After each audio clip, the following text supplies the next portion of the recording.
मुख्यमंत्री भूपेश बघेल की press conference कर आरक्षण बिल पर राज्यपाल द्वारा 14 दिन बीतने के बाद भी साइन नहीं करने पर नाराजगी व्यक्त की है। सीएम भूपेश बघेल ने प्रेस कॉन्फ्रेंस में मीडिया को बताया कि राज्यपाल ने विधानसभा से पारित प्रस्ताव पर हस्ताक्षर नहीं सवाल खड़े किए जा रहे हैं।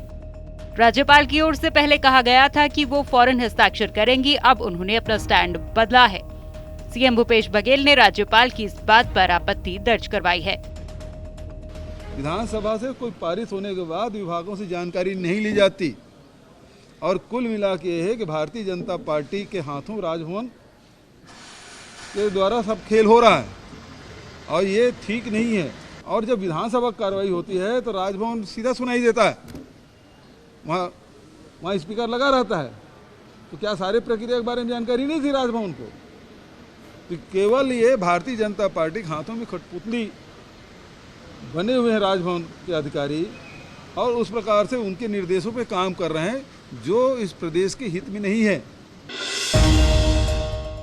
मध्य प्रदेश के मुख्यमंत्री शिवराज सिंह ने मुख्यमंत्री जनसेवा अभियान की शुभारंभ किया। इस अवसर पर सीएम शिवराज सिंह ने स्वीकृति पत्र के वितरण कार्यक्रम का भी कन्या पूजन और दीप प्रज्वलित कर शुभारंभ किया। इस अवसर पर केंद्रीय मंत्री ज्योतिरादित्य सिंधिया और प्रदेश की खेल एवं युवा मामले की मंत्री यशोदा राजे सिंधिया भी खास तौर पर मौजूद रहीं। शाहरुख खान और दीपिका पादुकोण की फिल्म पठान रिलीज से पहले ही विवादों में घिरती जा रही है। हर दिन फिल्म को लेकर विवाद बढ़ते जा रहे हैं। फिल्म के गाने बेशरम रंग में दीपिका की ड्रेस को लेकर जगह जगह विरोध किया जा रहा है। कहा जा रहा है कि दीपिका ने भगवा बिकिनी पहनकर हिंदू धर्म और साधु संतों का अपमान किया है। मध्य प्रदेश में फिल्म के बैन करने की बात सामने आ रही है। भाजपा इसका विरोध कर रही है। वहीं अब साधु संत भी शाहरुख खान की फिल्म पठान पर बैन लगाने की मांग कर रहे हैं। छत्तीसगढ़ में कांग्रेस सरकार के 4 साल पूरे होने पर पूर्व सीएम रमन सिंह ने प्रेस कॉन्फ्रेंस कर कई सवाल खड़े किए। रमन सिंह ने मीडिया से बातचीत करते हुए कहा कि लूट, हत्या, चोरी की घटनाओं से भरा है भूपेश सरकार के 4 साल का कार्यकाल। पूरे देश में सरकार की बदनामी से छत्तीसगढ़ का सिर झुका है, जबकि बीजेपी शासनकाल में सिर गर्व से ऊंचा था। बीजेपी के 15 साल के कार्यकाल को स्वर्णिम बताया। इस दौरान प्रदेश बीजेपी के सभी प्रमुख नेता मौजूद थे। मध्य प्रदेश में विधानसभा चुनाव में अब कुछ ही महीनों का समय बचा है। प्रदेश की दोनों प्रमुख पार्टियों बीजेपी और कांग्रेस ने एक दूसरे पर जुबानी हमले शुरू कर दिए हैं।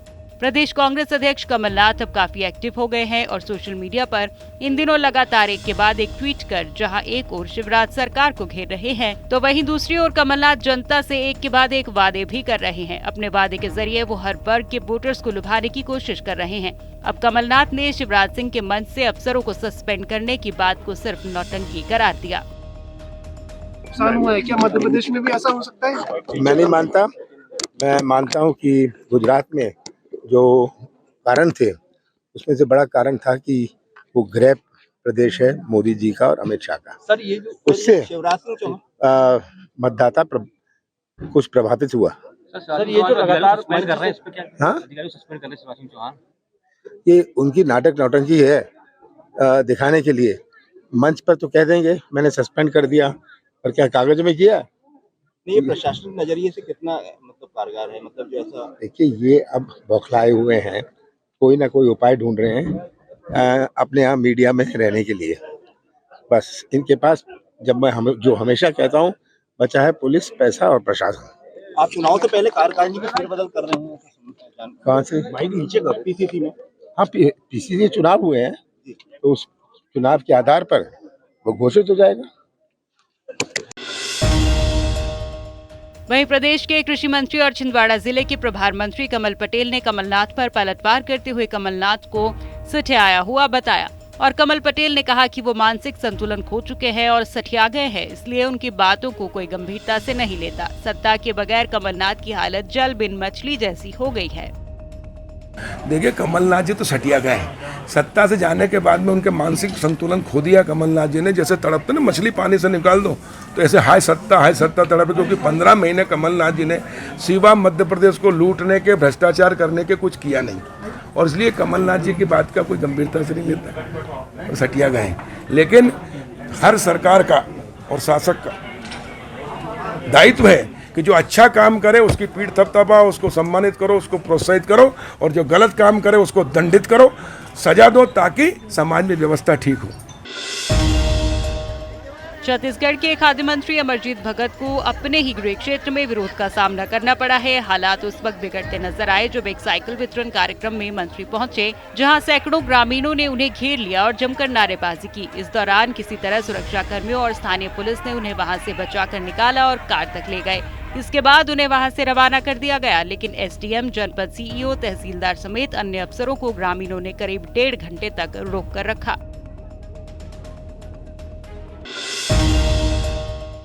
मध्य प्रदेश में बढ़ रहे लव जिहाद के मामलों को देखते हुए शिवराज सरकार सख्त नजर आ रही है। जी हां, जिस तरह से धर्मांतरण और लव जिहाद का मासूम लड़कियों को प्यार के झांसे में फंसाकर वारदातें हो रही हैं, उस पर अब गृह मंत्री नरोत्तम मिश्रा ने एक बड़ा बयान दिया, जिसमें उन्होंने कहा कि दूसरे धर्म में शादी पर पुलिस वेरिफिकेशन जरूर होगा। लव जिहाद रोकने के लिए हम इस बात पर गंभीरता से विचार कर रहे हैं कि मैरिज रजिस्ट्रार ब्यूरो और जो पंजीयन की संस्थाएं हैं विवाह की, इसमें नोटरी भी शामिल है, ये लड़का और लड़की की जानकारी जब उन्हें 1 महीने पहले आ जाती है तो इसको पुलिस वेरिफिकेशन के लिए भी उन्हें पुलिस से बातचीत करनी चाहिए और पुलिस वेरिफिकेशन कराने वाली बात पर विचार करना चाहिए, जिससे इस तरह की घटनाओं को रोकने में एक कारगर कदम और होगा। प्रदेश की 10वीं और 12वीं के स्टूडेंट्स के लिए बड़ी खबर है। बोर्ड एग्जाम्स टाइम टेबल जारी कर दिया गया है। छत्तीसगढ़ माध्यमिक शिक्षा मंडल की तरफ से जारी किए गए परीक्षा कार्यक्रम के अनुसार 1 मार्च 2023 से 12वीं की और 2 मार्च 2023 से 10वीं की परीक्षा शुरू हो जाएगी, जिसके लिए प्रदेश माध्यमिक शिक्षा मंडल ने सभी तैयारियां शुरू कर ली हैं।